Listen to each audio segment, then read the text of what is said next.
चलें आपको बताएं कि आज मुल्क के बेशतर इलाकों में मौसम सर्द और खुश्क, जबकि पहाड़ी इलाकों में शदीद सर्द रहने का इम्कान। ताहम दिन के औकात में गिलगित बल्तिस्तान, बलाई खैबर पख्तूनख्वा, कश्मीर में चंद मकामात पर हल्की बारिश और बर्फबारी की तवक्को है।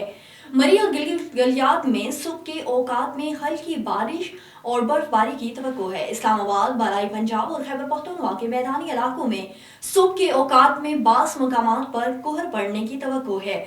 वस्ता जनूबी पंजाब और बालाई सिंध में बास मकामात पर सुबह के औकात में हल्की धुंध छाए रहने की भी तवक्को है। गुज़श्ता 24 घंटों के दौरान मुल्क के बेशतर इलाकों में मौसम सर्द और खुश्क, जबकि पहाड़ी इलाकों में शदीद सर्द रहा। ताहम अस्तूर में 1 इंच बर्फबारी रिकॉर्ड भी की गई। आज रिकॉर्ड किए गए कम से कम दर्जा हरारत में गोक्स -7, स्कर्दू, अस्तूर, कालाम, कालात -6, जियारत, बगरोड, चित्राल -5, गिलगित, हंजा, देर, कोयटा, मालम जब्बा -4, दरोश और पारा चनार में -3 डिग्री सेंटीग्रेड रिकॉर्ड किया गया।